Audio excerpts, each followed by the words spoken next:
ஆழ்வாரெம்பெருமானார் ஜீயர் திருவடிகளே சரணம். ஸ்ரீசைலேசதயாபாத்திரம் தீபக்தியாதிஞானவம் யதீந்திரப்பிரவணம் வந்தே ரம்யஜா மாதரம் முனிம். லக்ஷ்மீநாதசமாரம்பாம் நாதயாமுனமத்யமாம் அஸ்மதாச்சாரியபர்யந்தாம் வந்தே குருபரம்பராம். நமோ நமः சத்குருभ्यः சத்குருभ्यो நமோ நமः. ஹரே ராமேதி கிருஷ்ணேதி நாம சங்கீர்த்தனம் சதா லோகக்ஷேமாய பர்யந்தம் பிரேமிகம் சத்குரும் பஜே.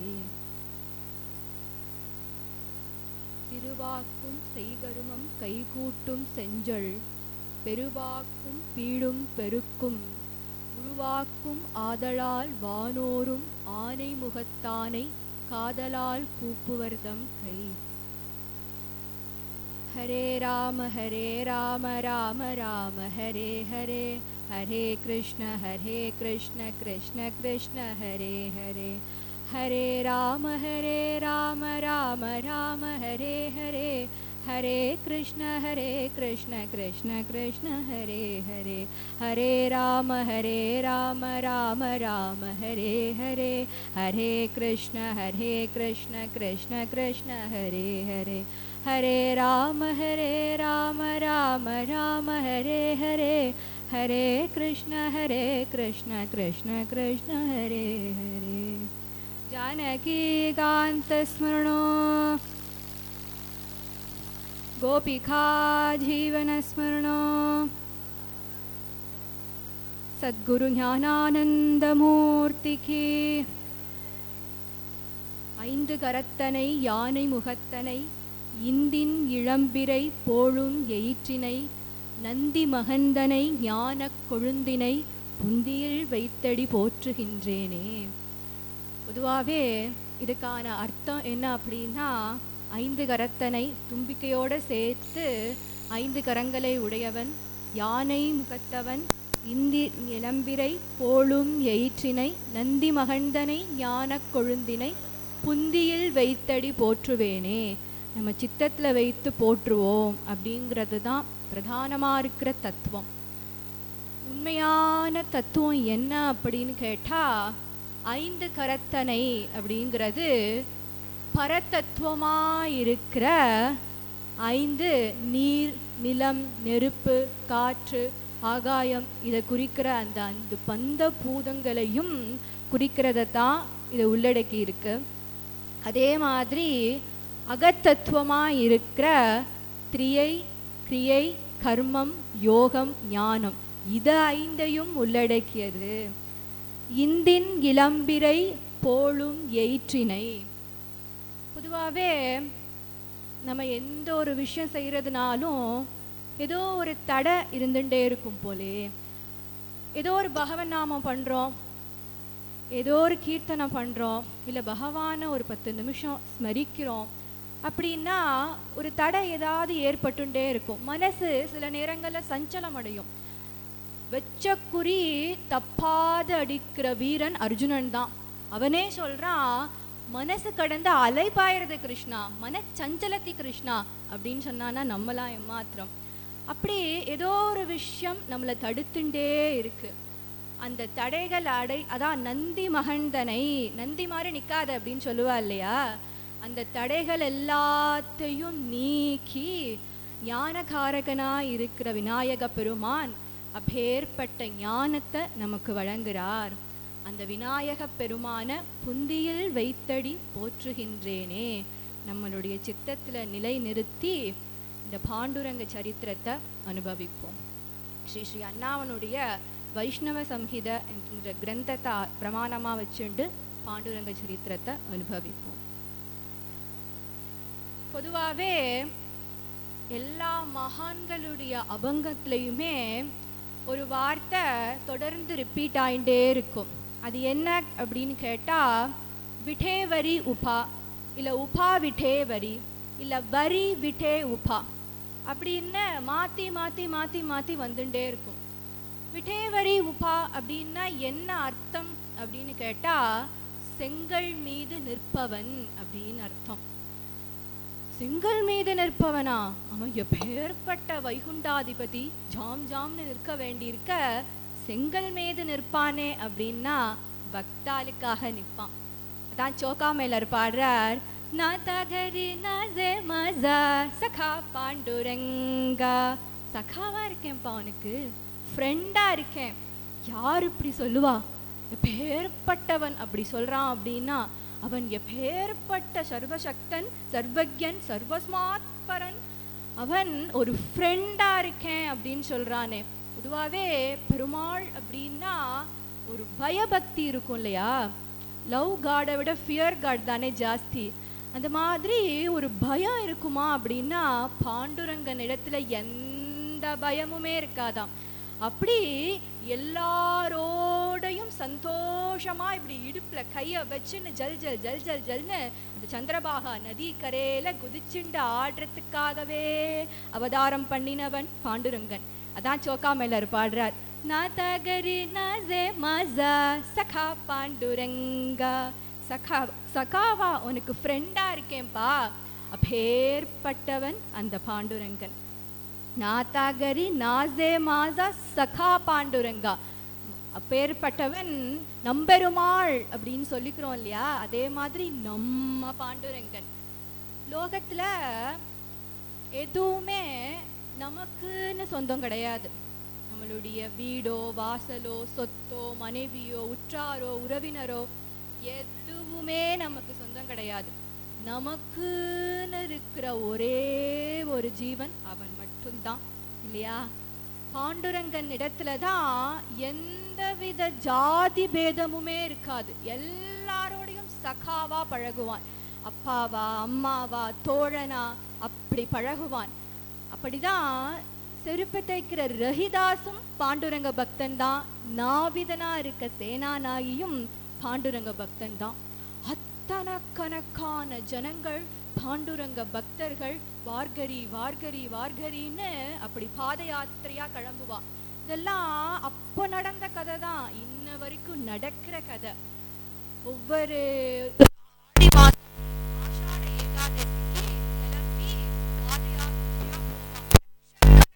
ஜனங்கள் அப்படி நடந்து நடந்து நடந்து பாண்டுரங்கனுடைய சும்மா வம்பு பேசுறதுக்காக போக மாட்டா. பொதுவாகவே கோவிலுக்கு போறதுனா சில பேர் வம்பு பேசுறதுக்கு தான் போவா.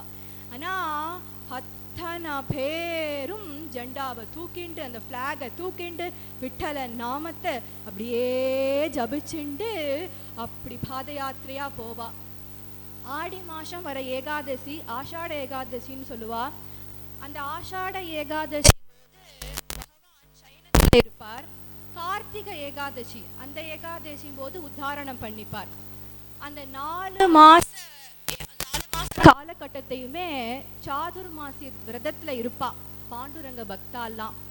அந்த 4 மாசமுமே காய்கறி எல்லாம் தொடமாட்டா, பால் சாப்பிட மாட்டா, தயிர் சாப்பிட மாட்டா, செல்ஃப் கண்ட்ரோல்காக. அப்படின்னா ஒரு பக்தி, ஒரு விட்டலனுடைய நாமம் எப்பேற்பட்டதா இருந்தா அது மனசுக்கும் ஒரு நிம்மதியை கொடுக்கிறது, உடம்புக்கும் ஒரு எனர்ஜியை கொடுக்கிறது. அப்படின்னா அந்த பண்டரிபுரம் க்ஷேத்திரம் எப்பேற்பட்டதா இருக்கணும். அந்த பாண்டுரங்கன் எப்பேற்பட்டவனா இருப்பான். ஃபுல்லாக பாண்டுரங்க பஜனை தான். விட்டல விட்டல விட்டலான்னு கோஷம் பாடிண்டே அந்த பண்டரிபுரத்தில் எல்லாரும் போகிறான்னா அந்த பண்டரிபுரம் ஃபுல்லாக பாண்டுரங்கா ஸ்பிரிட், ஃபுல்லாக பாண்டுரங்கன் நிறைஞ்சிருப்பானா. இப்போ இந்த க்ஷணம் அந்த பாண்டுரங்கன் பண்டரிபுரத்தில் மட்டும் இல்லை, நம்மளுடைய அத்தனை பேரோட ஹிருதயத்திலையும் நிறைஞ்சிருக்கான். அந்த பாண்டுரங்கன் யாருக்காக வந்தான், எதற்காக வந்தான் அப்படின்னா ஸ்வயம்புவா வந்தார் அப்படின்னு சொல்லப்பட்டிருக்கு. ஸ்வயம்புவா வந்தார் அப்படின்னா அர்ச்சா திருமேனியோ கல்லோ சைத்தன்யாச்சா காப்பா ஃபுல்லாக சைத்தன்யத்தினாலே செறிஞ்ச ஒரு மூர்த்தியை பண்ணினா எப்படி இருப்பாரோ அதான் பாண்டுரங்கன். ஃபுல் ஆஃப் கான்ஷியஸ்னஸ், அப்படி சைதன்யத்தினாலே நிறைஞ்சிருப்பார். அப்பேற்பட்ட பாண்டுரங்கன் எங்கேருந்து வந்தார் அப்படின்னா துவாரகேச்சி ஆவடி சம்பத்தி கேவோனி அப்படின்றார். துவாரகாதீசனா ருக்மிணி சமேதரா இருக்கிற அந்த கிருஷ்ணன் அப்படி நேராக இறங்கி வரானாம். எப்படிப்பட்ட மூர்த்தி, எங்கேருந்து வந்தான்னு சொன்னோம், யாருக்காக வந்தான் அது தெரிஞ்சுக்கணுமோ இல்லையோ. அந்த பாண்டுரங்கன் புண்டரீகன் அப்படிங்கிற பக்தனுக்காக வந்தான். பொதுவாகவே தர்மாத்மாவும் தர்மத்தின் ரட்சகனாகவும் தர்மத்துக்கே உரிய பிரபுவாக இருக்கிற அந்த பகவான் அவாவா செய்கிற தர்மத்தினால தானே பிரீத்தி அடைகிறான். அவன் பிறப்பற்றவன் தான், ஆனால் தர்மத்தை ஸ்தாபிக்கிறதுக்காக அவதாரம் பண்ணுறான் இல்லையா. இந்த மாதிரி தர்ம அனுஷ்டானத்தில் தலை சிறந்தவனாக இருந்த புண்டரீகன் அப்படிங்கிற பக்தனுக்காக பாண்டுரங்கன் வரான். அந்த பக்தனுக்காக துவாரகாதீசனாக இருக்கிற அந்த நாதன் அங்கேருந்து நேராக இறங்கி வரான்னா அப்படி என்ன பண்ணினா அந்த பக்தன்? நிறையா உபனிஷத் பண்ணினானா, நிறையா அபங்கங்கள் பாடினானா, இல்லை ரொம்ப காலமாக தவம் இருந்து கிருஷ்ணன் வரணும்னு வேண்டினானா? இரண்யகசிப்பு மாதிரி அவ்வளோ வருஷம் தவம் இருந்தானா. அப்படி கரையான் புத்தே வச்சு கொடுத்தான், அந்த அளவுக்கு தவத்தில் இருந்தான். ஆனால் கண்ணாப்பினால் வரம் கேட்டான், அப்படி சாகக்கூடாது இப்படி சாகக்கூடாது. ஆனால் எல்லாத்துக்கும் நடுப்புற ஒரு விஷயம் இருக்கே, அது பகவான் நோட் பண்ணினுட்டான். இது எப்படி தான், இது எல்லா விஷயத்துலையுமே எல்லாத்துக்கும் நடுப்புறவும் பகவான் இருப்பான். அப்போது இந்த புண்டரீகனுக்காக எதுக்கு வந்தான் இந்த பாண்டுரங்கன் அப்படின்னு கேட்டால், அப்பா அம்மாவுக்கு சேவை பண்ணினானா புண்டரீகன். அதுக்காக பாண்டுரங்கன் வந்தான்.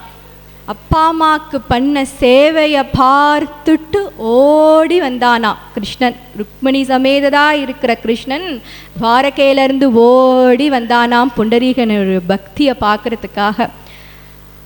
அப்பா அம்மாவுக்கு சேவை பண்ணி சுற்றி வந்த விநாயகருக்குத்தானே ஞானப்பழம் கிடைச்சது. லோகத்தில் லண்டன் அமெரிக்கான்னு எங்கெங்கேயோ சுற்றுறாளே பெத்த அப்பா அம்மாவை விட்டுட்டு.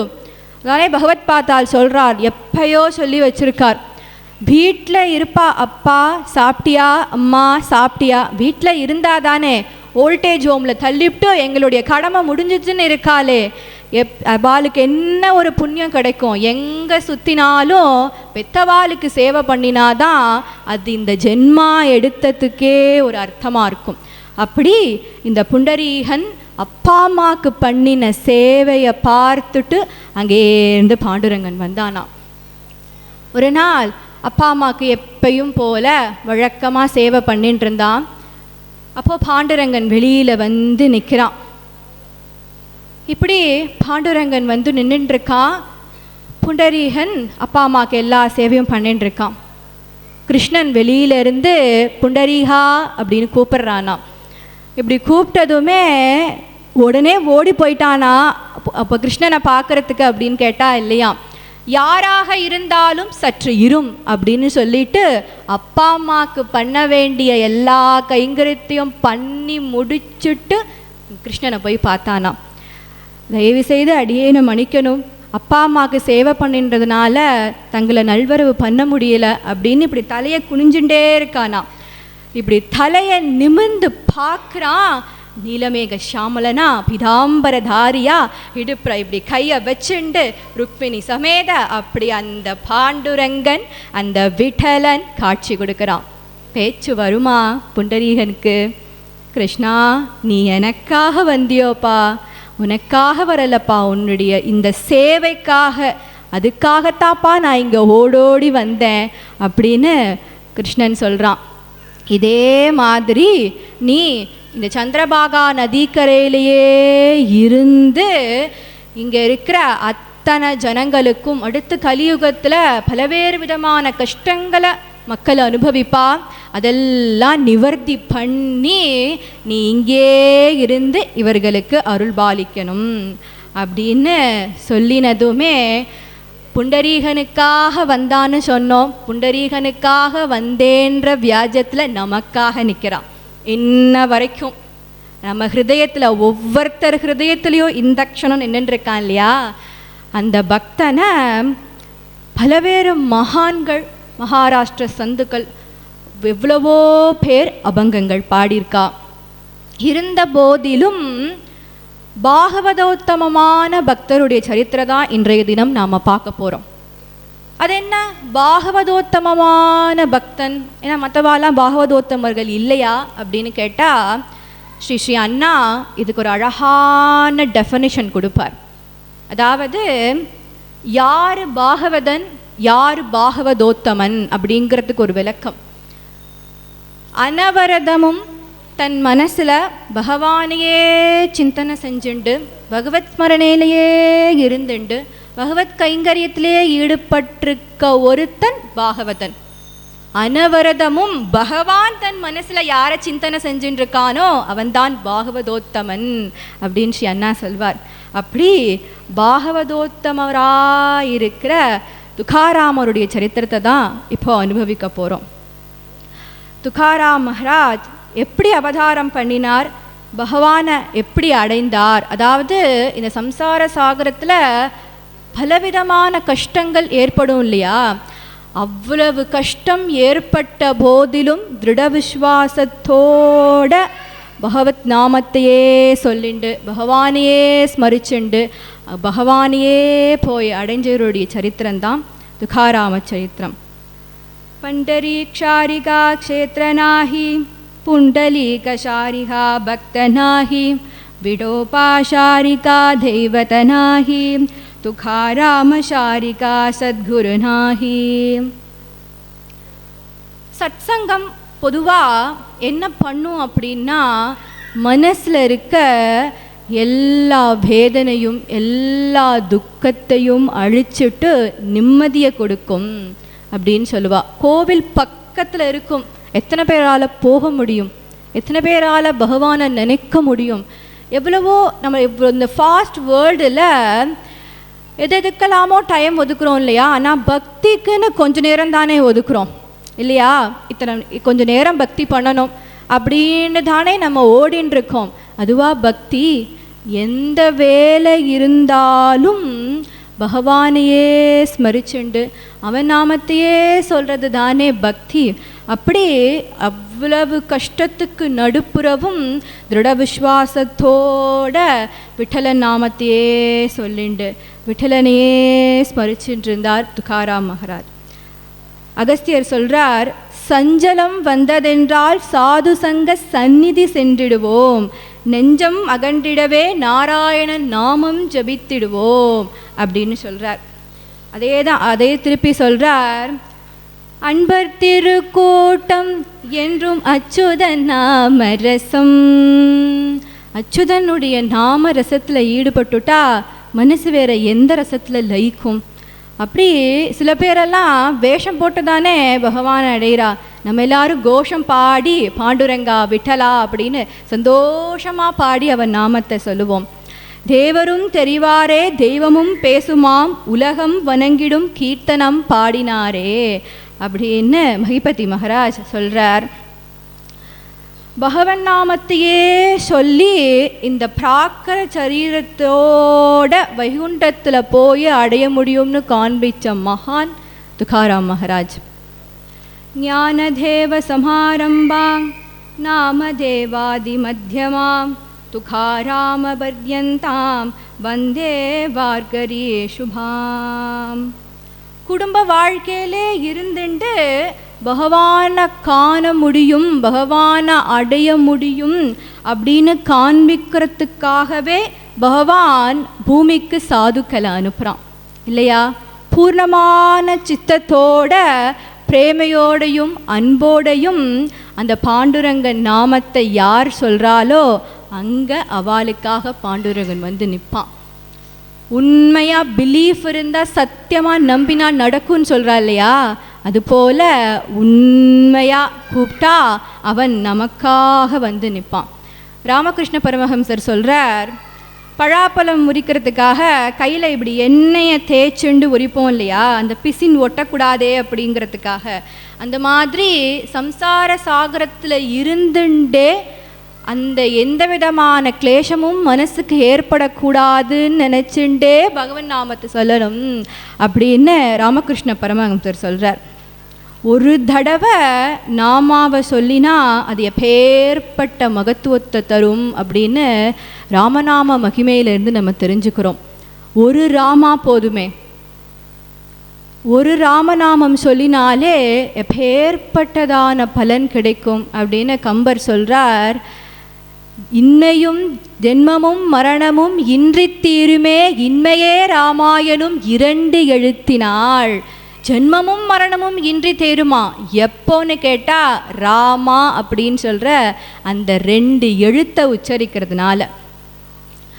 துக்காராம் மகாராஜ் அவருடைய பரம்பரையிலேயே முதல்ல விஸ்வம்பர் அப்படிங்கிற ஒருத்தர் தான் இந்த சாது சங்கத்தை ஏற்படுத்தி பகவன் நாமத்தையே சொல்லி பகவானையே பாண்டுரங்கனையே கட்டி போட்டார் அப்படின்னு சொல்லுவா.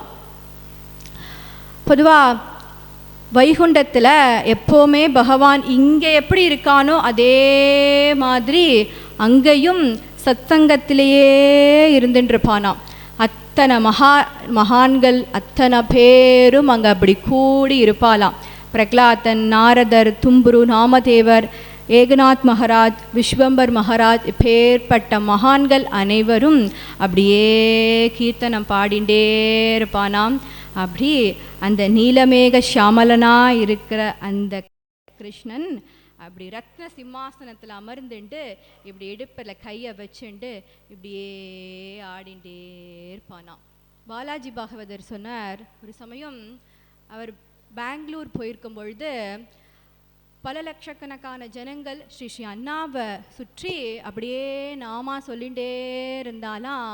அப்போ அண்ணா அதே மாதிரி இடுப்பில் கையை வச்சுட்டு அப்படியே குதிச்சு ஆடுறதுக்காக அப்படியே இருந்தார் அப்படின்னு அவருடைய அனுபவத்தை சொல்லுவார். அப்படி அத்தனை பேரும் எல்லாரையும் நடுப்புற வச்சுண்டு அவர் கேட்குறார், கலிபுருஷனால் லோகத்தில் பலவேறு விதமான கஷ்டங்களை மக்கள் ஜனங்கள் அனுபவிச்சுருக்கா. சாதுக்களா நீங்கள் அங்கே போய் அவதாரம் பண்ணி சத்சங்கத்தினுடைய மகிமையை சொல்லி பக்தியை நிலைநாட்டி திரும்பி என்னுடைய சரணத்தை அடைவீராக அப்படின்னு பகவான் பரமாத்மா கிருஷ்ணன் எல்லார்கிட்டையும் சொல்கிறான். ஒருத்தர் கூட வாயை திறந்து நான் போகிறேன் நீ போகிறேன்னு சொல்லலையாம். பகவானை விட்டுட்டு போக யாருக்கு மனசு வரும்? அவன் மனசில் நினச்சின்றிருப்பான் யாரை கூப்பிடணும் அப்படின்னு. அதே மாதிரி நாமதேவர் இங்கே அழைச்சார். நாமதேவா, 100 கோடி அபங்கம் பாடுறேன்னு நீ சொன்ன இல்லையா? ஆமாம் சுவாமி. ஆனால் 95 பாடினதுமே என்னால் இந்த லோகத்தில் இருக்க முடியாது, உங்களிடத்திலே வந்துடுறேன்னு நீ சொல்லி வந்துட்ட. மிச்சம் 5 கோடி அபங்கங்கள் பாக்கி இருக்கே, அதை யார் பாடுவா? அதுக்காக நீ பூலோகத்தில் இந்த விஸ்வம்பர் இவருடைய பரம்பரையில் இப்போது குழந்தைக்காக சந்ததி பிராப்திக்காக வேண்டிக்கிறா.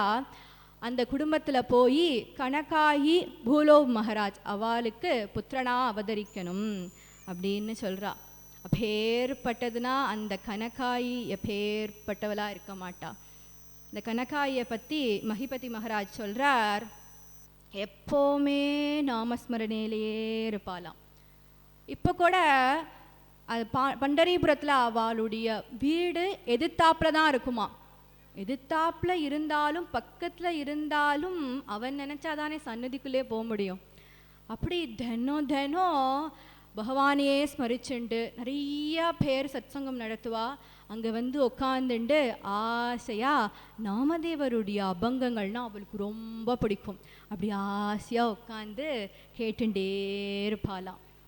முதல்ல பிரம்மா விஷ்ணுனுடைய கிருபையினால் சாபோஜி அப்படிங்கிற ஒரு புத்திரன் பிறக்கிறான். அவன் எப்போவுமே ஒரு அனுபவத்திலேயே இருக்கான், பிரகலாதன் மாதிரி. எந்த ஒரு பொதுவாகவே இவர் வந்து இந்த விஸ்வம்பர் மகாராஜ் இவருடைய பரம்பரையே ஒரு வணிக வியாபாரம் பண்ணுற பரம்பரை.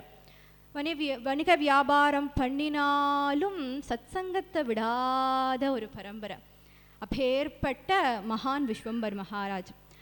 இவரும் எப்போவுமே பூலோக மகாராஜும் சத்சங்கத்தில் ஈடுபட்டு தான் அப்பா பின்பற்றின அந்த வணிக வியாபாரத்தை அபிவிருத்தி பண்ணி மேற்கொண்டு நிறையா லாபத்தையும் சம்பாதிச்சுட்டு இருந்தாலாம். முடிஞ்ச மட்டிலும் அந்த கிராமத்தில் இருக்க எல்லாருக்குமே தர்மம் பண்ணிட்டு இருந்தாராம். முதல்ல சாபோஜி மகாராஜ் பிறந்தார்னு சொன்னோம். அடுத்ததா நாமதேவர் வந்து மறுஜனனமா துகாராமரா அவதாரம் பண்ண போறார். நேரா ஜோதி ஸ்வரூபமா வைகுண்டத்திலிருந்து வந்தான்னு சொல்லுவா. இந்த கனகாயி கர்ப்பவதி ஆயிட்டா. எப்போவுமே சத்சங்கம் கேட்டுண்டே, பாண்டரங்கனுடைய பஜனை கேட்டுண்டே, பாண்டரங்கனுடைய சத்சங்கம் கேட்டுண்டே, நாமதேவ மகாராஜருடைய புராண கதைகள்லாம் கேட்டுண்டே இருப்பான்னு சொல்லுவோமே. அந்த 9 மாச காலகட்டத்தையுமே, அந்த கர்ப்பவாசத்தையுமே அவ நவவிதமான பக்தியாக அனுபவிக்கிறா. ஸ்ரவணம், கீர்த்தனம், அர்ச்சனம்னு சொல்லிகிட்டே இருப்போம் இல்லையா? அது மாதிரி என்ன கேட்குறாலோ அதை வாயார பாடுவாளாம். ஏன்னா எல்லாமே குழந்தைக்கு வயிற்றில் போகும் இல்லையா, கேட்கும் இல்லையா. அதுக்கு சும்மா உணவு போஷாக்கு மட்டும் உடம்பு கொடுத்து என்ன புண்ணியம், மனசுக்கு என்ன தேவையோ அதை கொடுக்கணும் இல்லையா. அப்படி வாயார நாமத்தை சொல்லிகிட்டே இருப்பாளாம் கனகாயி. அந்த 9 மாச காலத்தையும் அப்படி கழிச்சா. துகாராம் மகாராஜ் அவதாரம் பண்ணுறார். சாக்ஷாத் ரகுமாயே, ருக்மிணி தேவியாக இருக்கிற அந்த ரகுமாயே முதல்ல குழந்தை பிறந்ததுமே குழந்தைய வந்து வாங்கிக்கிறாளாம். குழந்தைய வாங்கிண்டு குழந்தைக்கு தானே நாமகரணம் பண்ணுறா. எப்பேற்பட்ட நாமத்தை சொல்கிறா அப்படின்னா, முன்னாடியே சொன்னோம் இல்லையா, ஜென்மமும் மரணமும் இன்றி தீருமே இன்மையே ராமாயணும் 2 எழுத்தினால். அந்த ராமநாமத்தினுடைய மகிமையை சொல்லின கம்பர் அவருடைய அழக வர்ணிக்கிறார்.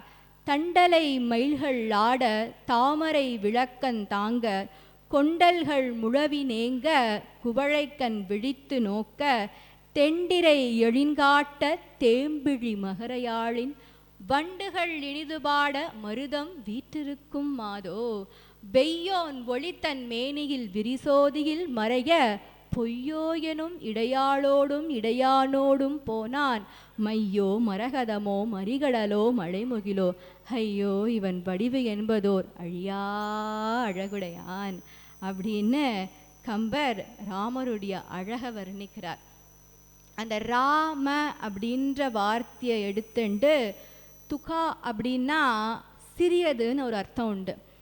துகாராம் மகாராஜே அதுக்கப்புறமா பலவேறு அபங்கங்களை பாடியிருக்கா. நான் சிறியவனா இருக்கேன் அப்படிங்கிறத காண்பிக்கிறதுக்காகவே பலவேறு அபங்கங்களில் பாடியிருக்கா. அப்படி இதை 2ஐயும் சேர்த்து துகாராமர் அப்படின்னு அந்த குழந்தைக்கு நாமகரணம் பண்ணுறான். சாக்ஷாத் ருக்மிணி தேவியே குழந்தைக்கு தொட்டிலிட்டு லாலனை பண்ணுறாளாம். எப்பேற்பட்ட லாலனை பண்ணுறார் அப்படின்னு சொல்கிறா, எந்த இடத்துல எண்ணமே எழாதோ அந்த இடத்துல போய் நீ தூங்கு. பாண்டுரங்கனுடைய சமச்சரணத்தில் மனசு லயமடைஞ்சு நீ தூங்கு. குழந்தையை இப்படி எடுத்து மடியில் வச்சு கொண்டு நாமகரணம் பண்ணுறா குழந்தைக்கு.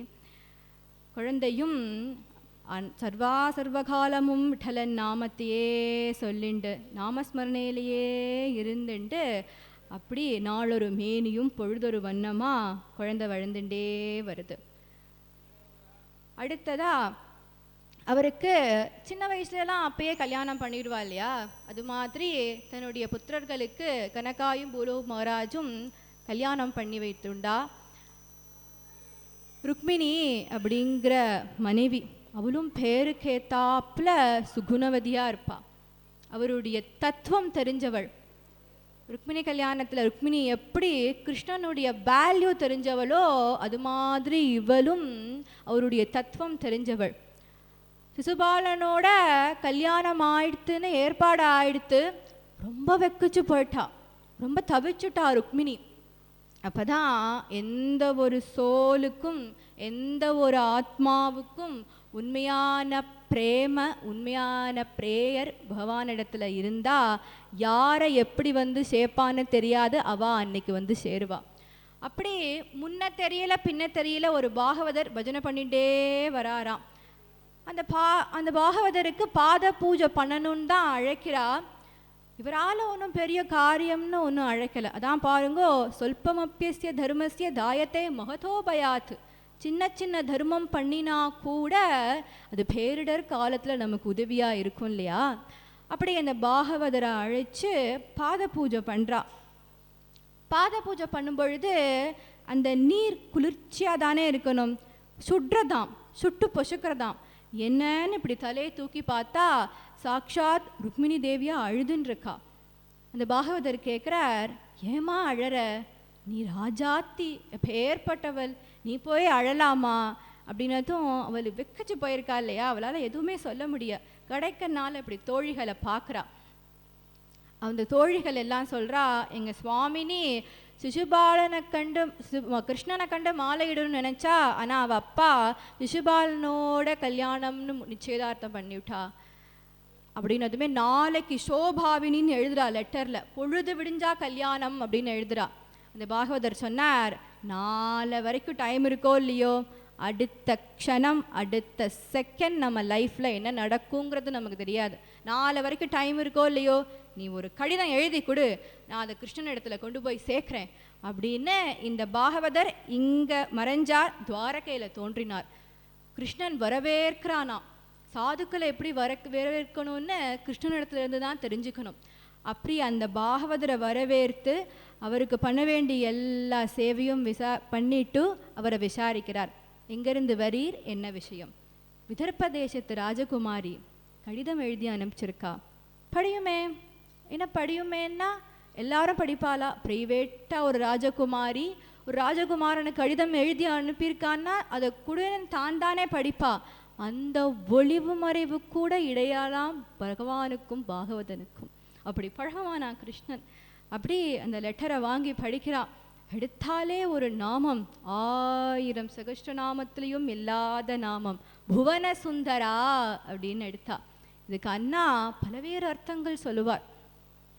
இந்த புவனமே அழகா இருக்கு அப்படின்னு நம்ம நினைச்சோன்னா நீ ஒருத்தன் அந்தர்யாமியா உள்ள இருக்கிறதுனால தான். அப்படி எல்லாம் சொல்லி நான் கௌரி பூஜைக்காக கோவிலுக்கு வருவேன். அப்போ ஜராசந்தன் அத்தனை ராஜாக்களையும் நிறுத்தி வச்சிருப்பான். எல்லாரையும் ஜெயிச்சுண்டு என்னை கூட்டின்னு போ. அப்படி சத்திரிய பெண்மணி வீர பெண்மணினா அப்படி லெட்டர் எழுதணும்.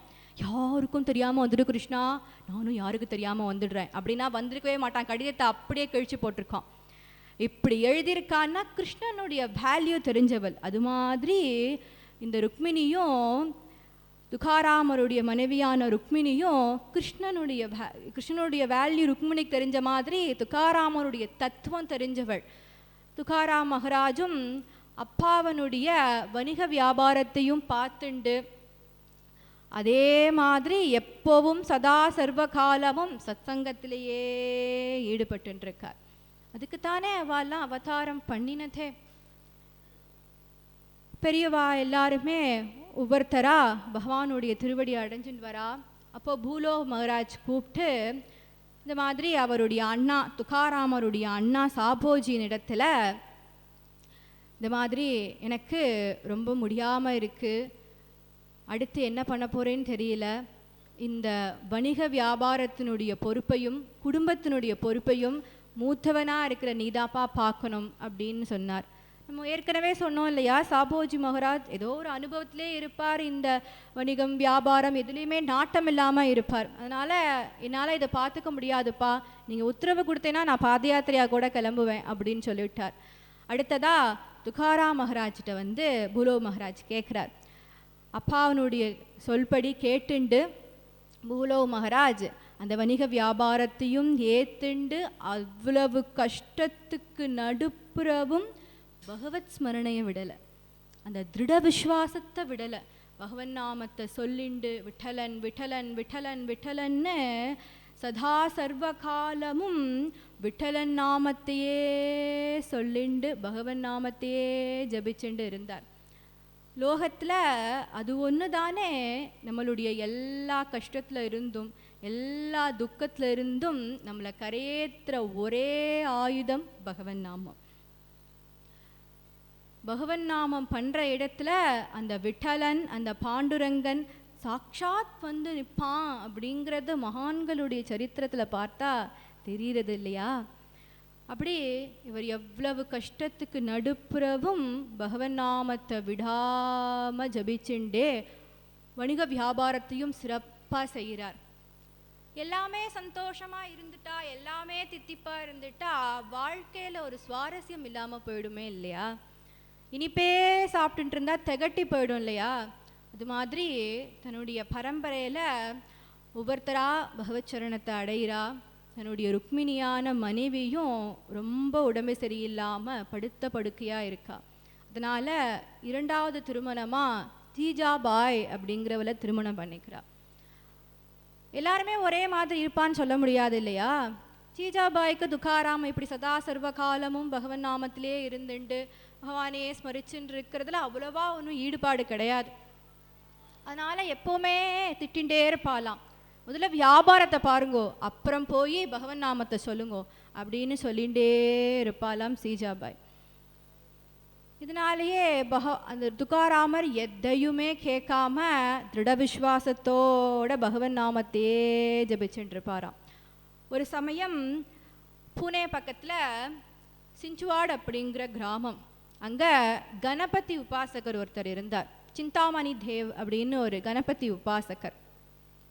அவரும் பரம்பரையாக கணபதி உபாசனை பண்ணவர் தான்.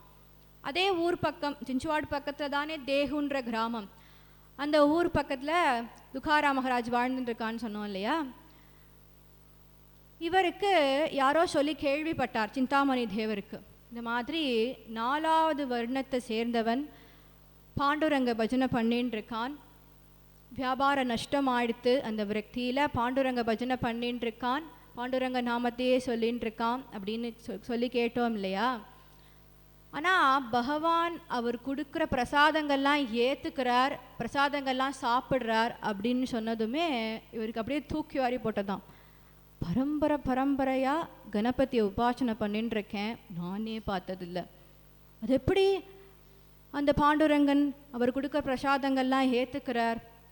இவர் உண்மைன்னா விட்டணும், இது பொய்ன்னா என்னன்னு கூப்பிட்டு கண்டுபிடிக்கணும் இவரை அப்படின்னு சொல்லி தன்னுடைய சிஷ்யர் ஒருத்தரை கூப்பிட்டு, இந்த மாதிரி தேகுவில் துக்காராமன் ஒருத்தர் இருப்பார், நான் கூப்பிட்டேன்னு அவரை அழைச்சுன்னு வா. துக்காராம் ஞானி, இவர் இங்கே கூப்பிட்டது அவருக்கு அங்கே தெரிஞ்சிடுத்து. அவர் அங்கேருந்து வராராம். அனுப்பின சிஷ்யர் பாதையில் பார்த்து எங்கேப்பா போகிற அப்படின்னு கேட்டதுமே, இந்த மாதிரி தேகுலேருந்து நான் வரேன், உங்களுடைய மகாராஜ் பார்க்கத்தான் நான் வரேன் அப்படின்னதுமே இவருக்கு வெக்குச்சு போயிடுத்து. சரி வாங்கோ அப்படின்னு அழைச்சின்னு போகிறார்.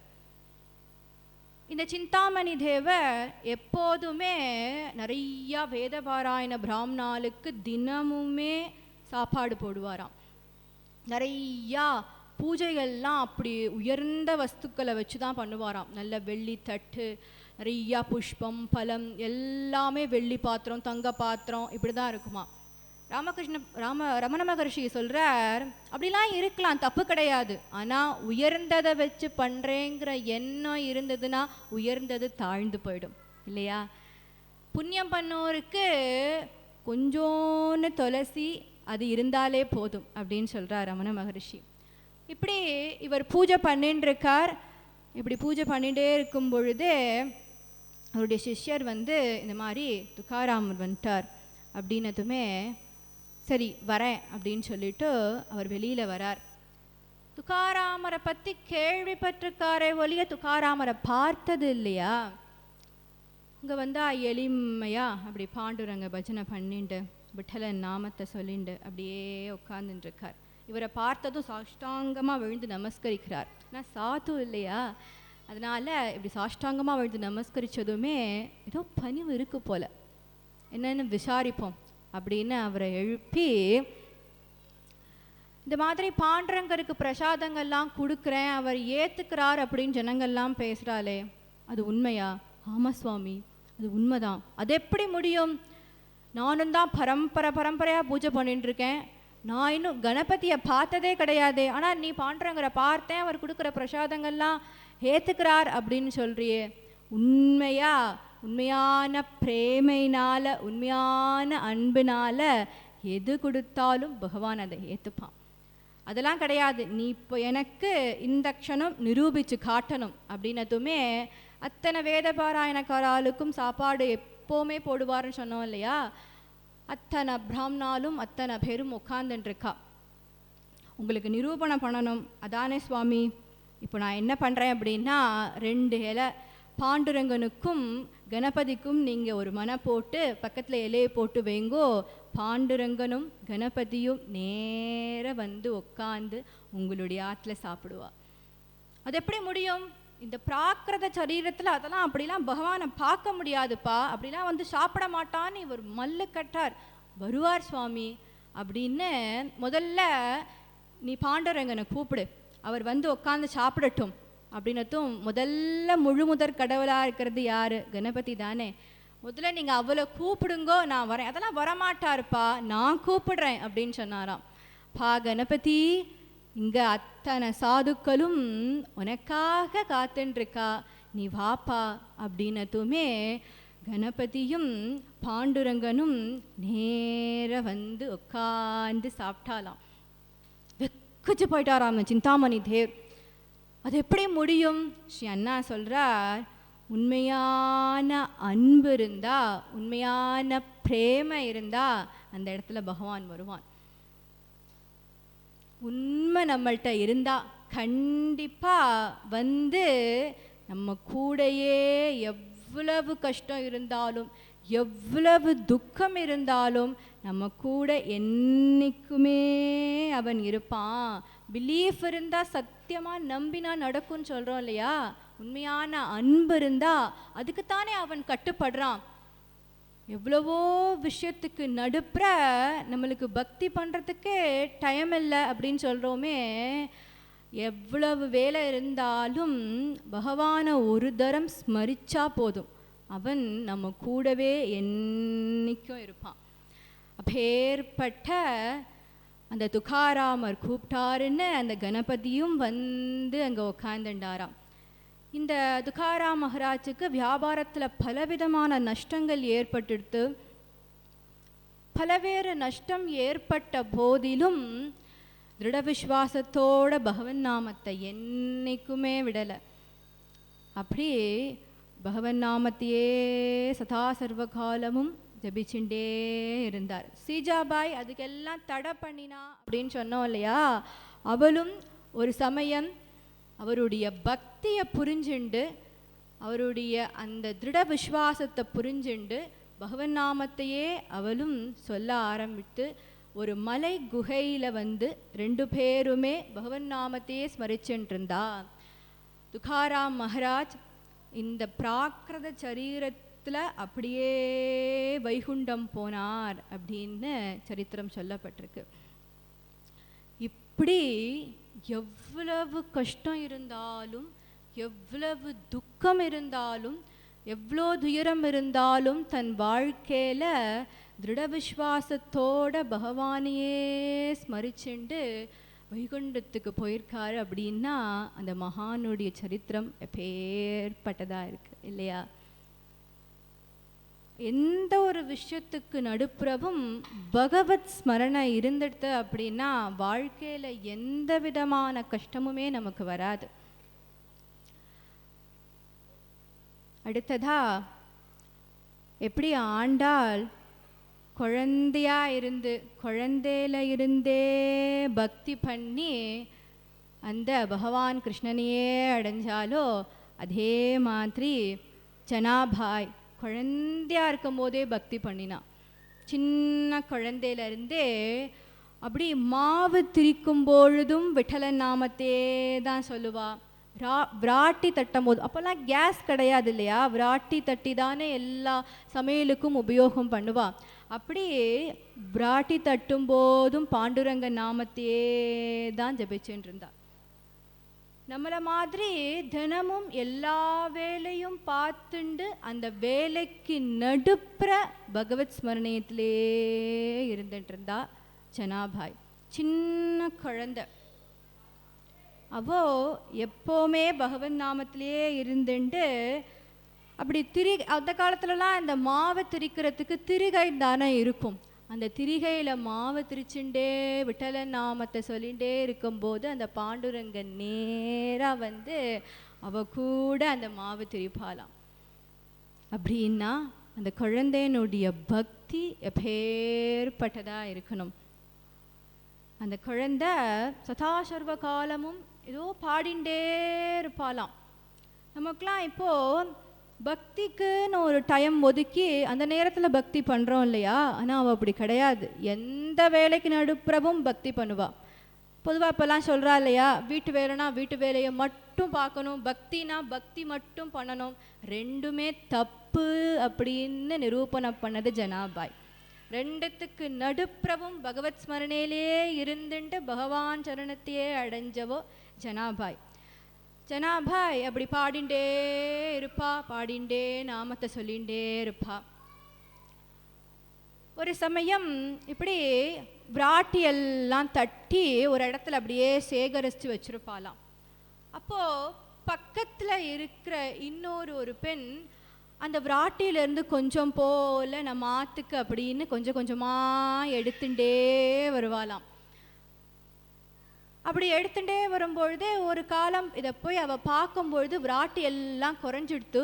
என்னன்னு போய் இதை கேட்கும் பொழுது, அதெல்லாம் இல்லை, இது எல்லாமே நான் தட்டின விராட்டி, இதெல்லாம் இல்லை, இது என்னோட விராட்டி. அது எப்படி நீ சொல்கிற இது என்னோட விராட்டி அப்படின்னு அங்கே இருக்கிற எல்லா விராட்டியும் இப்படி சேர்த்து குமிச்சுண்டு, பொதுவாக விராட்டி இப்படி உடைச்சோம் அப்படின்னா பட்டார் அப்படின்னு சானே சத்தம் கேட்கணும்.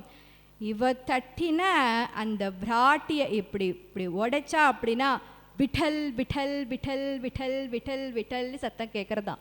இது எல்லாமே அந்த பாண்டுரங்கனை பஜிச்சுண்டு நான் தட்டின விராட்டி. இது சாதுக்களாக இருக்கிற சத்சங்கத்திற்கு வந்து தினமும் சாப்பிட்றவா அவளுக்கு மட்டும்தான் உபயோகம் பண்ணுவேன் அப்படின்னு சொல்லி அத்தனை விராட்டியும் எடுத்துன்னு வந்தாலாம். ஜனாபாய் அப்போல்லாம் வார்கரி நிறையா பாத யாத்திரை போவா. பாண்டுரங்கனை அப்படி போய் ஸ்மரிப்பா. ஆஷாட ஏகாதசியிலேருந்து கார்த்திகை மாதம் வரை ஏகாதசி வரைக்கும் அந்த 4 மாதம் சாத்துர்மாசிய விரதத்தில் இருப்பான்னு சொன்னோம் இல்லையா?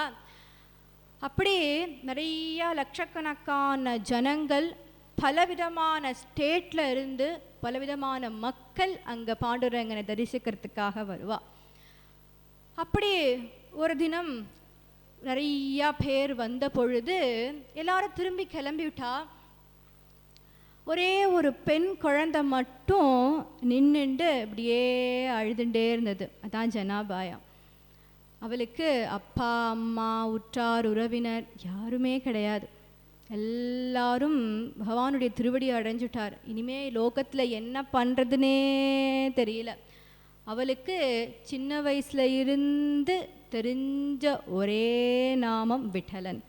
காதார கேட்டது விட்டலனுடைய நாமத்தை, மனசார நினச்சது விட்டலனை, வாயார பாடினது விட்டலன் நாமத்தையே பாடிண்டு அப்படி இருந்த ஒருத்தி எங்கே வந்து நிற்பா? விட்டலன் இடத்துல தானே வந்து நிற்பா. அப்படி நின்று அழுதுண்டே இருக்கும் பொழுது நாமதேவர் பார்த்து அந்த குழந்தையை கூட்டின்னு போய் தன்னுடைய பெண்ணாக வீட்டில் வளர்த்தார் அப்படின்னு புராணம் சொல்கிறது. அப்படி அந்த குழந்தை சதா சர்வகாலமும் பகவத் ஸ்மரணையிலே இருந்துட்டு பாண்டுரங்கனையே ஸ்மரிச்சுட்டு இருப்பா. எல்லா வேலைக்கும் நடுப்புறவும் சொன்னோம் இல்லையா? அப்படின்னா அவள் எப்பேற்பட்ட அபங்கங்கள்லாம் பாடினாலே அதெல்லாம் யார் எழுதினா அப்படின்னு கேட்டால், ஒரு கால் நாமதேவர் எப்போவுமே அந்த படியிலே தானே இருப்பார். பன்றிபுரத்தில் நாமதேவர் படியினே உண்டு. அப்படி அந்த படியிலே தானே இருப்பார். ஒரு கால் ஒரு நேரம் பாண்டுரங்கரிடத்துல சக்காவா பழங்குவான்னு சோக்காமேலர் சொன்னான்னு சொல்லுவேனே, ந தகரி நே மசா சக்கா பாண்டுரங்கா, சக்காவா இருப்பான்னு சொன்னோம் இல்லையா? அப்படி உரிமையாக பழகுவாராம் நாமதேவர். அப்படி கிருஷ்ணன் ஏதோ எழுதிண்டே இருந்தானா. இவர் அங்கேருந்து உள்ளே போய் இவர் உள்ள வரார் அப்படின்னு தெரிஞ்ச உடனேயே அதை பட்டுன்னு இப்படி பின்னாடி இப்படி எடுத்து வச்சுட்டானா கிருஷ்ணன். என்னத்தை கிருஷ்ணா மறைக்கிற, என்னத்தை பாண்டுரங்கா மறைக்கிற இப்படி பின்னாடி, அதெல்லாம் ஒன்றும் இல்லையே, அதெல்லாம் ஒன்றும் இல்லையே அப்படின்னு சமாளிக்கிறான் நான். அவன் சமயானிக்கு தக்கு மாட்டலாடனே இல்லையா, சமயத்துக்கு ஏற்ற மாதிரி சமாளிப்பான் இல்லையா, அப்படி ஒன்றும் இல்லையே ஒன்றும் இல்லையே அப்படின்னதுமே இப்படி அவரை பிரகாரமாக இப்படி சுற்றி வரேன்ற வியாஜத்தில் அந்த கையில் இருக்க அந்த ஓலைச்சுவடி அப்படி இழுத்துட்டாராம். அதை எடுத்து இப்படி பார்த்தா ஜனாபாய் பாடின அத்தனை அபங்கங்களும் அதில் எழுதப்பட்டிருக்கு. வெக்கஜு படுத்தான் நாமதேவருக்கு. என்ன பாண்டுரங்கா இது, உங்களுக்கெல்லாம் 1000 கோடி சிஷ்யர்கள் இருப்பா, நீங்கள் சொல்லி எழுதுறதுக்கு என் ஜனாக்கு யார் இருக்கா அப்படின்னு கேட்டானா. என் ஜனாக்கு யார் இருக்கா அப்படின்னதுமே அப்படி அந்த குழந்தை எப்பேற்பட்ட பக்தி பண்ணினா, எப்பேற்பட்ட ஸ்மரணையிலேயே பாண்டுரங்கன் பாண்டுரங்கன் விட்டலன் விட்டலன்னு இருந்தா என் ஜனான்னு சொல்லுவான் பாண்டுரங்கன். இந்த விஷயத்தை போய் ஜனாபாயின் இடத்துல சொன்னதுமே கண்ணிலிருந்து கண்ணீர் தார தாரையாக கொட்டுறதாம். என்னுடைய பாண்டுரங்கன் எஞ்சனான்னு சொன்னானா, எஞ்சனான்னு சொன்னானா அப்படின்னு மாலை தட்டி தட்டி அழறா. அங்கேருந்து ஓடி வந்து ஒரு அம்மா தன் குழந்தை எப்படி கட்டிக்குமோ அப்படி விட்டலனை இருக்க கட்டினுட்டு, எஞ்சனான்னு சொன்னியா பாண்டுரங்கா, எஞ்சனான்னு சொன்னியா அப்படின்னு அப்படியே அழறா. அந்த ஜனாபாய் பெருசாக வளர்ந்ததுக்கப்புறம் பலவேறு விதமான அபங்கங்கள் பாடி எப்படி ஆண்டாள் குழந்தையிலிருந்தே கிருஷ்ணன் கிருஷ்ணன் கிருஷ்ணன் சொல்லி ரங்கநாதையே அடைஞ்சாரோ அதே மாதிரி அந்த ஜனாபாய் பாண்டுரங்கனுடைய சரணத்தையே அடைஞ்சா. எதுக்காக இந்த குழந்தையினுடைய கதையை எடுத்துட்டோம் அப்படின்னா, பொதுவாகவே குழந்தையா இருக்கும் பொழுதுலேருந்தே பக்தி பண்ணணும், குழந்தையில் நாமம் சொல்லணும், குழந்தையில் ஒரு கீர்த்தனமாவது ஒரு ராமநாமமாவது சொல்லணும். ஏன் அப்படின்னா, நிறையா பெரிய மரம் நிறையா பழம் கொடுக்கணும் அப்படின்னா அதனுடைய விதை ஆரம்பத்துலேருந்தே நன்னா இருந்தால் தானே நிறையா பழம் கொடுக்கும். அப்போது குழந்தையா இருக்கும் பொழுதே பக்தி பண்ணினா அப்படி தான் பெருசாக வளர்ந்ததுக்கப்புறம் அது நிறையா பலன் கொடுக்கும் நமக்கு. இப்போ இருக்கிற இந்த காலகட்டத்தில் பொதுவாகவே மொபைலோ இன்டர்நெட்டோ நம்மளை வளர்க்குறதுக்கு தானே தவிர கெடுக்கிறதுக்காக ஒரு பொழுதுமே கிடையாது இல்லையா. அது ஒரு என்டர்டைன்மெண்ட்டு தான். ஆனால் அதுலேயே பொழுத போக்கின்றதோன்னா வாழ்க்கை கேள்விக்குறியாக போயிடும். அப்படிலாம் இல்லாது நல்ல முறையில் பயன்படுத்தி எல்லா சௌக்கியத்தையுமே அடையணும்.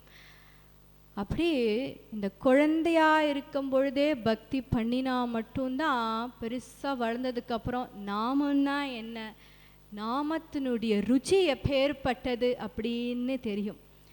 துக்காராம் மகாராஜும் கபீர்தாசருடைய நிறையா கீர்த்தனங்களில் முன்னாடி பாடிண்டே இருப்பாராம். எப்பேற்பட்டவர் கபீர்தாஸ். நாம ருச்சி கிடைக்கணும் அப்படிங்கிறதுக்காக அங்கேருந்து வந்து மகானுடைய ஆசிரமத்துக்கு முன்னாடி இப்படி மண்டிட்டு கிடந்தாராம். போதேந்திரா அவர் பார்க்கணும் அப்படின்னு.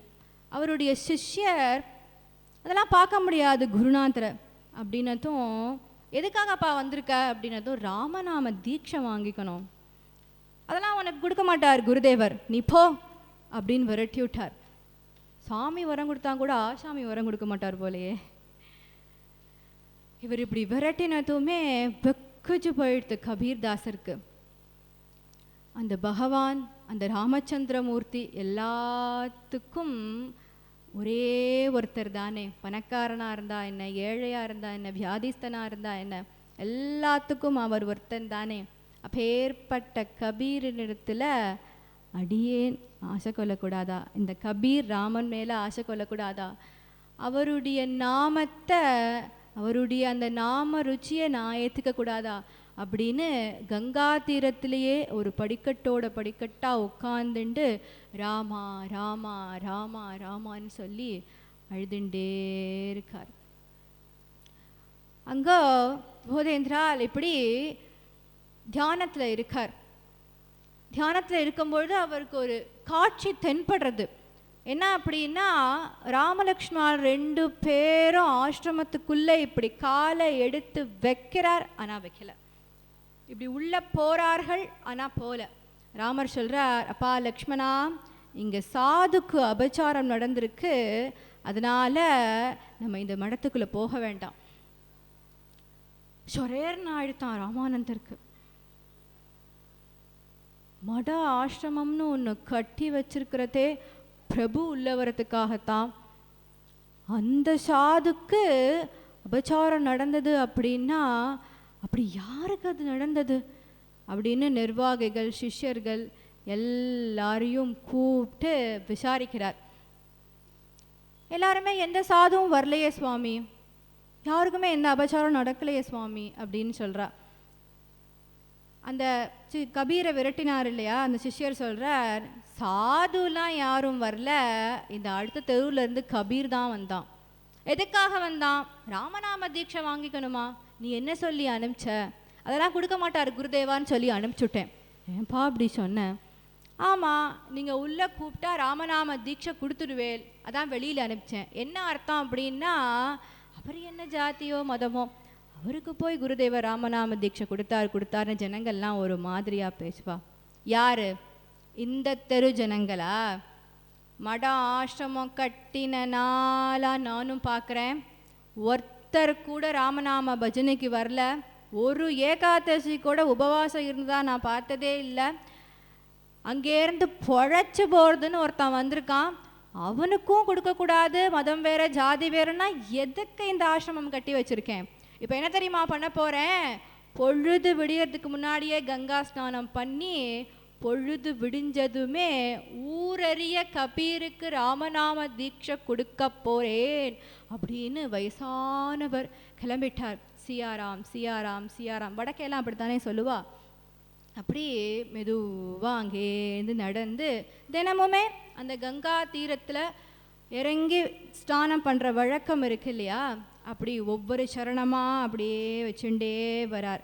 இந்த படிக்கட்டில் தானே கபீர் குமுறிண்டு முட்டிண்டு அழுதுண்டு இருக்கார்.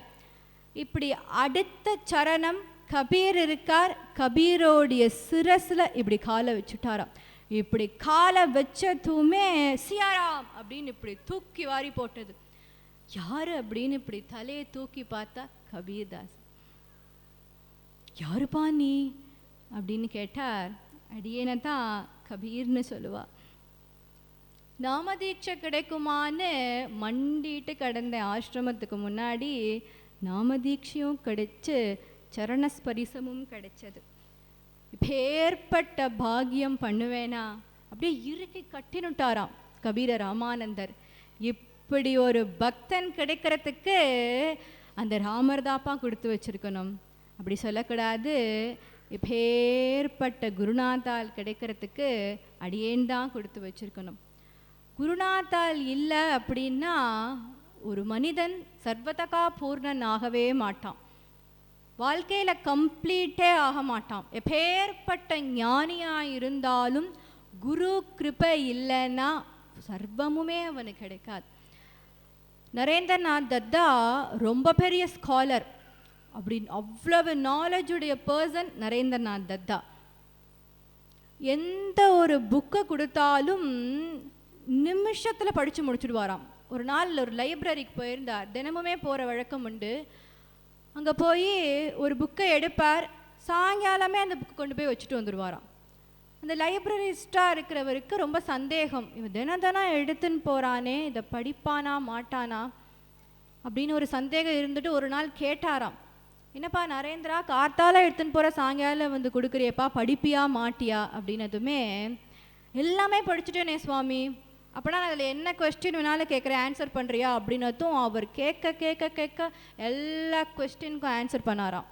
அப்பேற்பட்ட அப்ராக்கிருதமான ஞானமுடைய நரேந்திரநாத் தத்தா குருவான ராமகிருஷ்ண பரமஹம்சர்கிட்ட போனதுக்கு பிறகு தான் சுவாமி விவேகானந்தர் ஆனார். குருநாத்தால் இல்லைன்னா நம்ம லைஃப்பில் ஒன்றுமே கிடையாது. சர்வமும் பூர்ணமாகிறது குருனுடைய கிருபைனால தானே. குருநாத்தானுடைய கிருபை இருக்கிறதுனால மட்டும்தானே எல்லாமே நமக்கு வாழ்க்கையில் பூர்ணமாகிறது. புரந்தரதாசர் சொல்றார், இந்த யுகத்தில் எவ்வளவு கஷ்டத்துக்கு நடுப்புற இவ்வளவு விஷயம் இருக்கே, கர்மாவசை பலனை எதிர்பார்க்காத அப்படிங்கிறது உபதேசம். ராமர்லாம் அப்படி இருந்தார், கிருஷ்ணர்லாம் அப்படி தான் இருந்தார். ராமர் வாலிய வதம் பண்ணி கிஷ்கிந்தா சாம்ராஜ்யத்தை கைப்பற்றினார். தனக்கு அந்த ராஜ்யத்தில் இஷ்டம்னு தான் உட்கார்ல, சுக்ரீவனுக்கே அந்த பதவியை கொடுத்துட்டார். அது மாதிரி லங்கா சாம்ராஜ்யத்தை கைப்பற்றினார் ராவண வதம் பண்ணி. விபீஷ்ணனுக்கே அந்த பதவியை கொடுத்துட்டார், தான் அதில் ராஜான்னு உட்கார்ல. அந்த மாதிரி கர்மாவசை பலனை எதிர்பார்க்காத அவள் அந்த கர்மாவை செஞ்சால் பலனை எதிர்பார்க்காம இருந்தா அவர்கள் இப்படி இருக்க முடியும். நம்மளால் அப்படி முடியுமா? இந்த யுகத்தில் நம்மளால் முடிஞ்ச ஒரே ஒரு விஷயம், ஈ யுகதல்லி ஸ்மரணம் ஒன்றுமே மாடு அப்படிங்கிறார் புரந்தரதாசர். நம்மளால் முடிஞ்ச ஒரு விஷயம் என்ன? பகவன் நாமத்தையே சொல்லிண்டு எந்த வேலை எவ்வளவு வேலை இருந்தாலும் அதுக்கு நடுப்புற பகவானையே ஸ்மரிச்சுண்டு அவனுடைய நாமத்தையே சொல்லிட்டு இருந்தா எல்லா பாபத்தில் இருந்தும் கரையேறலாம் அப்படின்னு எல்லா மகான்களும் தன்னுடைய அபங்கங்களில், துக்காராம், நாமதேவர், ஏகநாத் மகாராஜ், எப்பேற்பட்ட மகான்களும் சொல்கிற ஒரே விஷயம் ஸ்மரணம் ஒன்றுவே மாடும். அதே தான் திருப்பி திருப்பி சொல்கிறார். ராமநாமத்தினுடைய மகிமையை சொல்லி மாடுமா? அதை சொல்கிறதுக்கு இந்த ஜென்மாவே போராது. ஒரு சமயம் பகவன் நாம போதேந்திரால் அவருடைய குரு விஸ்வாதிகேந்திரர் அவர் சொன்னார், அப்பா போதேந்திரால், இந்த மாதிரி ராமநாமம் சத்தியம்னு நீயும் நம்புற, நானும் நம்புகிறேன், உலகம் நம்பணும்ப்பா. இப்போல்லாம் சயின்டிஃபிக்காக ப்ரூஃப் பண்ணணும் அப்படின்றா இல்லையா? அப்போல்லாம் சாஸ்திரப்படி நிர்மாணம் பண்ணணும், நிரூபணம் பண்ணணும் அப்படின்னு சொல்லுவா. அதனால நீ என்ன பண்ணுற அப்படின்னா, இங்கேருந்து தக்ஷிண தேசத்தில் இருந்து பூரி ஜெகநாதம் போ. அங்கே லக்ஷ்மிதர கவி அப்படின்ற ஒருத்தர் பகவன் நாம கௌமுதி அப்படிங்கிற ஒரு கிரந்தம் எழுதியிருக்கார். அதை நீ படிச்சையானால் ராமநாமத்தை சத்தியமாக்கக்கூடிய எல்லா பாகியமும் உனக்கு கிடைக்கும்பா. இங்கேருந்து கிளம்பு அப்படின்னதுமே, குருதேவர் சொன்னதுமே அங்கேருந்து நடந்து பூரி ஜெகநாதம் வந்தார். பூரி ஜெகநாதத்தில் ஜெகநாத பெருமாளை சேவிச்சுட்டு லக்ஷ்மிதர கவி வீடெங்க அப்படின்னு தேடி போகிறார். வழியில் ஒருத்தர்கிட்ட விசாரிக்கிறார், இந்த மாதிரி லக்ஷ்மிதர கவி காலகதியாயிட்டார், ஆனால் அவருடைய பிள்ளையான ஜெகநாத பண்டிதர் இருக்கார் அப்படின்றது தெரிய வந்தது. அவர் அந்த பூரி ஜெகநாதத்திலேயே ரொம்ப ஃபேமஸ். என்னத்தில் ஃபேமஸ் அப்படின்னா, பாபத்துக்கு பிராயச்சித்தம் சொல்லுவார் அப்படிங்கிறதுல ரொம்ப ஃபேமஸ். பாவம் பண்ணால் பிராயச்சித்தம் பண்ணணும்னு வேண்டின காலத்துக்கு பரிகாரம் சொல்லுவார். ஒரு தம்பதி காசி யாத்திரையாக வந்திருக்கா. அப்படி யாத்திரையாக வந்தால் கிடைச்ச இடத்துல படுத்துப்பா இல்லையா? அப்படி கிடைச்ச இடத்துல ஒரு திண்ணையில் படுத்துன்னு இருக்கா. பொழுது விடிஞ்சு பார்த்தா மனைவியை காணலை அப்படின்னதும் சொரேர்னு ஆடுத்தான். உள்ள தேடுறார், வெளியில் தேடுறார். அருமையான மனைவி ஆச்சு, எல்லா சேவையும் பண்ணிட்டு இருந்தாலே நமக்கு, அவளை போய் இப்படி தொலைச்சிட்டோமேன்னு வெக்கச்சு அழுதுண்டே இருக்கார். அந்த கிராமத்தில் இருக்க ஜனங்கள் எத்தனை பேர்கிட்டையும் கேட்குறா, அடடடடா சொல்லியிருக்க கூடாதா, நாங்கள் உள்ள இடம் கொடுத்துருப்போமே. இங்கே துஷ்டர்கள் ரொம்ப ஜாஸ்தி, அழகான ஸ்திரீகளாக இருந்தால் அப்படியே அபகரித்து கொண்டு போயிருப்பார்கள். அப்படி தான் அவங்க மனைவி தொலைஞ்சு போயிட்டா அப்படின்னதும் வெக்கச்சு போயிடுச்சான். இவருக்கு என்ன பண்ணுறதுனே தெரியல. பாதியிலே இந்த காசி யாத்திரையை விட வேண்டான்னு சொல்லிட்டு காசிக்கு வந்து அந்த யாத்திரையெல்லாம் முடிச்சுட்டு, எந்த ஊர் வழியாக போனாலும் அதே ஊர் வழியாக தானே திரும்பி வந்தாகணும். அப்படி அதே ஊர் வழியாக வரும்பொழுது தன்னுடைய மனைவியை தொலைச்ச அந்த ஊர் வந்துடுத்து. அந்த ஊர்லேயே ஒரு குளத்தாங்கரையில் போய் உட்காந்துண்டு, அருமையான மனைவியை தொலைச்சுட்டேனே, இப்படி போய் தொலைச்சுட்டேனேன்னு அப்படியே அழுதுண்டே இருக்கார். அந்த சமயம் தண்ணி மோடுறதுக்காக ஒரு அம்மாள் வந்தாலாம். இவரை பார்த்ததும் அப்படி இந்த தண்ணி மோள்ற பானையை படார்னு கீழே போட்டு இவர் காலை இப்படி பற்றிண்டு இப்படி பிடிச்சுண்டு அழுதுன்னு இருக்காளாம். யாருமா நீ, யாருமா நீ? இப்படி தலையை தூக்கி பார்த்தா இவருடைய மனைவி வேற வஸ்திர பூஷணங்கள்லாம் தரிச்சுன்னு இருக்காளாம். என்னம்மா ஆச்சு உனக்கு? இங்கே பேச வேண்டாம், இங்கே பேசுறதுக்கான அவகாசம் கிடையாது, இங்கேருந்து வாங்க, ஓடி போயிடலாம்னு பிராண ஆபத்து, உயிருக்கு வந்த ஆபத்து மாதிரி ஓட்டமா ஓடி இனி ஜன நடமாட்டமே இல்லாத ஒரு காட்டு பிரதேசத்துக்கு வந்து நின்று, இப்போ சொல்லுமா என்ன ஆச்சு?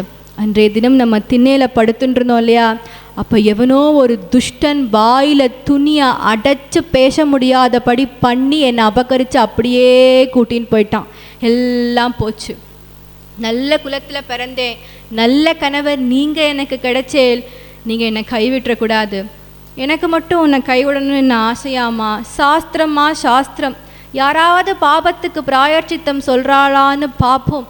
பூரி ஜெகநாதத்தில் ஜெகநாத பண்டிதர் பாபத்துக்கு பிராயச்சித்தம் சொல்கிறான்னு கேள்விப்பட்டேன், வா அப்போ இங்கே போகலாம் அப்படின்னு ஜெகநாத பண்டிதர் இடத்துல தன்னுடைய கதையை சொல்லி முடிக்கிறார். இது அத்தனையும் போதேந்திரால் வாசலிருந்து கேட்டுருக்கார் இல்லையா. இவர் கதையை இப்படி சொல்லி முடித்ததுமே அங்கேருந்து உள்ளே வரார். அப்பா ஜெகநாதா, இப்போ சொன்னியே ராம ராம ராமான்னு சொல்லி சேர்த்து வச்சுக்கோ அப்படின்னு, என்ன பிரமாணம்? எங்கள் அப்பா பகவன் நாம கௌமுதின்னு ஒரு கிரந்தம் எழுதியிருக்கார், கொண்டு வா, அதுக்காகத்தான் இங்கே வந்தேன், அதுக்கு தான் என்னுடைய குருதேவர் இங்கே என்னை அனுப்பிச்சிருக்கார் அப்படின்னு மாக்கல் தீபத்தை ஏற்றி அந்த புஸ்தகத்தை படித்தார். அருமையாக இருக்குது, இந்த புக்கு அருமையாக இருக்குது. ராமநாமம் சத்தியம்னு நீயும் நம்புகிற, நானும் நம்புகிறேன், உலகம் நம்பணுப்பா. அம்மா இங்கே வா அப்படின்னு அந்த மனைவியை கூப்பிடுறார் அவர். நீ இந்த பூரி ஜெகநாதன் குலத்தில் இப்போ என்னென்ன வஸ்திரபூஷணங்கள்லாம் தரிச்சுட்டு இருக்கியோ அதே ட்ரெஸ்ஸோட இப்படி ராம அப்படின்னு சொல்லி முழுக்கிட்டு எழுந்திருக்கும் பொழுது தொலைஞ்சு போன தினம் எந்தெந்த வஸ்திரபூஷணங்களாக தரிச்சுட்டு இருந்தியோ அந்த ட்ரெஸ்ஸோட எழுந்துக்கணும். அப்படி நீ எழுந்தியானால் ராமநாமம் உன்னை பவித்திரமாக்கிட்டுன்னு அர்த்தம். உலகம் பூரா அது நிரூபணமாகும். நீங்கள் சொன்னால் போய் போகாது, அது அவருடைய வாழ்க்கை. நீ தைரியமாக போமா, எந்த கவலையும் படாத. சௌச்ச விதி கிடையாது, தேச கால நியமம் கிடையாது, எந்த விதியும் இல்லாத பொக்கிஷம்மா ராமநாமம். நீ தைரியமா போ அப்படின்னதுமே அங்கேருந்து அந்த அம்மாள் அப்படியே குருநாதர் இருக்கார், போதேந்திரால் இருக்கார் அப்படின்னு சொல்லி மெதுவாக அங்கேருந்து வந்து அந்த குளத்தாங்கரையில் அப்படி இறங்கி ராம அப்படின்னு சொல்லி முழுக்கு இப்படி எழுந்துட்டாலோ இல்லையோ, தொலைஞ்சு போன தினம் எந்தெந்த வஸ்திரபூஷணங்கள்லாம் தரிச்சுட்டு இருந்தாலோ அந்த ட்ரெஸ்ஸோட அப்படியே சந்தனம் புஷ்பம் குங்குமம் மஞ்சள்னு தீர்க்க சுமங்கலியா எழுந்துட்டதுமே எல்லாருக்கும் சத்தியமாக போயிடுத்தே, ராமநாமத்துக்கே ஜெயம் உண்டாயிடுத்தே, ராமநாமமே ஜெயிச்சுடுத்தேன்னு ராமா ராமா ராமா ராமா ராமா ராமான்னு அத்தனை பேரும் ராமநாம கோஷம் பாடிண்டே இருக்கலாம். அப்படின்னா அந்த ராமநாமம் எப்பேற்பட்ட மகத்துவத்தை தருது. நாம மகிமைய எதுக்கு இத்தனை மகான்கள் இத்தனை அபங்கங்களில் திருப்பி திருப்பி என்ன சொல்கிறா? அவெல்லாம் அவ்வளவு கஷ்டத்துக்கு நடுப்புறவும் பகவன் நாமத்தையே திருட விஸ்வாசத்தோடையே ஸ்மரிச்சுன்றது சொன்னோம் இல்லையா. அவள் பட்ட கஷ்டத்துக்கு நடுப்புறலாம் நம்ம கஷ்டம்லாம் ஒன்றுமே இல்லை. நமக்காக சேர்த்து அவள் எல்லாமே கஷ்டப்பட்டுட்டு போயிட்டா. அவள் எல்லாரும் சொல்கிற ஒரே ஒரு விஷயம், நாம மகிமையை நாம ருச்சியை தெரிஞ்சுண்டு சதா சர்வகாலமும் பகவானையே சிந்தனை பண்ணிண்டு பகவத் ஸ்மரணையிலே இருந்துகிட்டே இருந்தால் எல்லா விதமான பாபத்தில் இருந்தும் கரையேறி அந்த விட்டலன் சரணத்தையே பிடிச்சிக்கலாம். ஒரு தடவை புரந்தரதாசர்கிட்ட பாண்டுரங்கன் வந்து ஆசியமாக கேட்டாராம், என்னப்பா சீனப்ப நாயக்கரே, நவகோட்டி நாராயணன் தானே உங்களுக்கு பேர், 9 கோடி சேர்த்துட்டேலே, இன்னும் 1 கோடி சேர்த்துட்டா உங்களுக்கு 10 கோடி வந்துடும் இல்லையா? அப்போது உங்களை பெரிய தனவான்னு இந்த ஊர் மனங்கள் எல்லாருமே உங்களை கூப்பிடுவா இல்லையா? அப்படின்னதும் புரந்தரதாசரத்துக்கு சொல்கிறாரா, நான் சீனப்ப நாயக்கராக இருக்கும் பொழுது தனத்துக்காக பாண்டுரங்கா உன்னிடத்துல வந்தேன். இப்போ புரந்தரதாசா இருக்கிறேன், நீ என்னிடத்துல வந்து நின்றுண்டு என்னுடைய நாமத்தை கேட்டுண்டு எனக்காக வந்து நிற்கிறப்பா அப்படின்னு புரந்தரதாசர் இடத்துல சொல்கிறாராம். பகவன் நாமத்தையே சதா சர்வ காலமும் எவ்வளவு கஷ்டம் இருந்தாலும், எவ்வளவு துக்கம் இருந்தாலும், எவ்வளவு துயரம், எல்லாருக்குமே வாழ்க்கையில் கஷ்டம் இருக்க தான் செய்யும். எப்படி மழையும் வெயிலும் நேச்சரோ அது மாதிரி சுகதுக்கங்கிறது ரியாலிட்டி இல்லையா? எந்த கஷ்டம் இருந்தாலும் திருட விஸ்வாசத்தோட நாமத்தையே ஜபிச்சுண்டே இருந்தா அந்த பாண்டுரங்கன் அப்படி நேர வந்து நமக்கு எல்லா விதமான பாபத்தில் இருந்தும் கரையேற்றிட்டு நம்மளை அவனுடைய சரணத்திலேயே சேர்த்துப்பான். அதுக்குத்தானே இத்தனை பேருடைய மகான்களுடைய சரித்திரம் நமக்கு பிரமாணமாக இருக்குது. எல்லாரும் சொல்லினது போல சதா சர்வகாலமும் குருநாதருடைய கிருபைனாலையும் குருவை ஸ்மரிச்சுண்டு எல்லா விதமான சகல விதமான சத்சங்கமும் எல்லாருக்குமே கிடைக்கட்டும்னு வேண்டிண்டு முடிக்கிறேன். ஹரே ராம ராம ராம ஹரே ஹரே, ஹரே கிருஷ்ண கிருஷ்ண கிருஷ்ண ஹரே ஹரே, ஹரே ராம ராம ராம ஹரே ஹரே, ஹரே கிருஷ்ண கிருஷ்ண கிருஷ்ண ஹரே ஹரே. ஜானகி காந்த ஸ்மரணோ கோபிகா ஜீவன ஸ்மரணோ.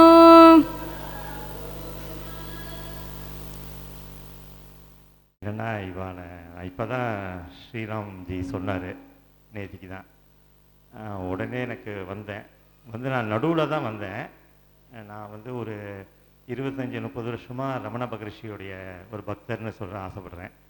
எதுக்கு இது கொஞ்சம் ப்ரூஃபாக நான் ஒரு பெருமைக்கு சொல்லலை, இது ப்ரூஃப்னு ஏன் சொல்கிறேன்னா, நான் அப்போ தான் வந்து உட்காந்த உடனே மகரிஷியை பற்றி சொல்லிட்டு இருந்தேன். ஜஸ்ட்டு இதுக்கு முன்னாடி 10 நிமிஷம் முன்னாடி சொல்லியிருக்கலாம், இல்லை நான் வந்து அதுக்கப்புறம் ஒரு 1/2 hour கழிச்சு கூட சொல்லியிருக்கலாம். ஜஸ்ட்டு நான் என்ட்ராகி அங்கே வந்து உட்காடுறேன், அப்போ வந்து பகவானை பற்றி சொல்லிகிட்டு இருக்கா.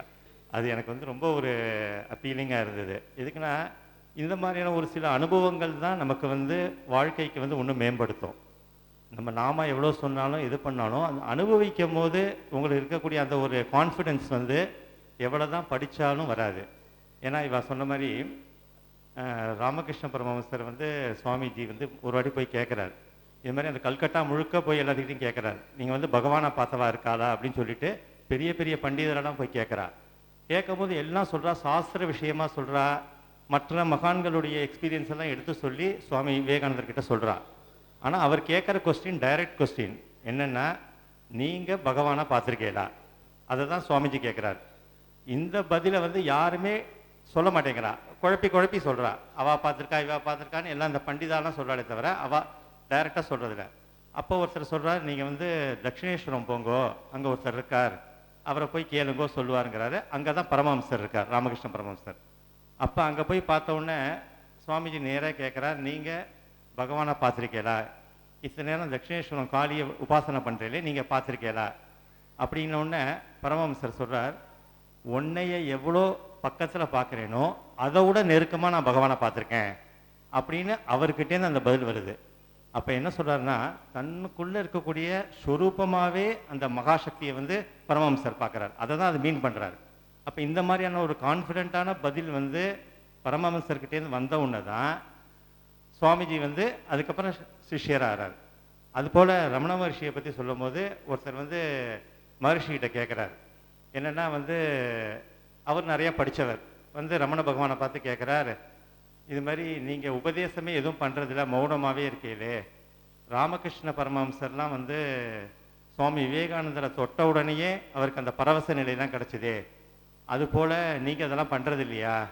அப்படின்ன உடனே மகரிஷி கொஞ்சம் ஒரு 5 நிமிஷம் கழிச்சு சொல்கிறார், இப்போ கேட்குறது வந்து விவேகானந்தரா அப்படின்னு கேட்குறாரு. திரும்ப என்ன சொல்ல வர்றாருன்னா, அங்கே ராமகிருஷ்ண பரமஹம்சருக்கு கேட்டது வந்து விவேகானந்தர்னா, அந்த விவேகானந்தருக்குள்ள அந்த மெச்சூரிட்டியும் ஒரு அந்த ஒரு தாகமும், அந்த தாகம் உனக்குள்ளே இருந்ததுன்னா யார் தொட்டாலும் உனக்கு வந்து அந்த அனுபவம் கிடைக்கும். அப்போ கேட்குறவர் விவேகானந்தராக இருந்தால் கொடுக்குறவர் பரமஹம்சராக இருப்பார் அப்படிங்கிறது தான் இங்கே வந்து மகரிஷி வந்து சொல்கிறார். அதுபோல் ஏன்னா குருவுக்கு வந்து அவ்வளோ ஒரு குரு அவசியங்கிறத வந்து அவ்வளோ ரொம்ப அழகாக சொல்லிகிட்டு இருந்தா. அதனால் எனக்கு நான் அதை பார்த்தோன்னா எனக்கு அந்த ஃபஸ்ட்டு நான் உள்ளே வரும்போது அது ரொம்ப அப்பீலாக இருந்தது சொன்னது. அதனால தான் எனக்கு ஒரு 2 சில வார்த்தைகள் பேசணும்னு தோணுது. ரொம்ப சந்தோஷம். இந்த அளவுக்கு இவ்வளோ சின்ன வயசுலேயே இவ்வளோ மெச்சூர்டாக பேசுகிற அளவுக்கு, அதே கதையாக சொல்கிறதுங்கிறது எல்லாம் சொல்கிறா. ஆனால் அது வந்து ஒன்று டெப்த்தாக இருந்து அது ஒரு மெச்சூர்டாக சொல்கிற அளவுக்கு இருக்காருன்னா அது ரொம்ப பகவத் கிருப்பை தான் இருக்கணும். அதுக்கு ரொம்ப சந்தோஷம் எனக்கு. ஓம் ஸ்ரீ குருப்பியோ நமகா. ஹரிஹி ஓம்.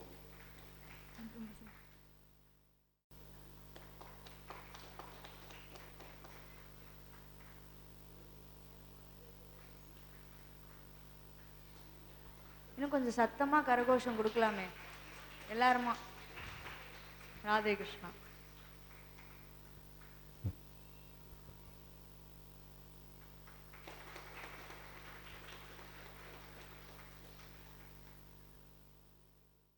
கட்டி போட்டாப்புல 2 மணி நேரம் நல்ல உபன்யாசம் ரொம்ப சிறப்பாக இருந்தது. ரொம்ப சந்தோஷம்.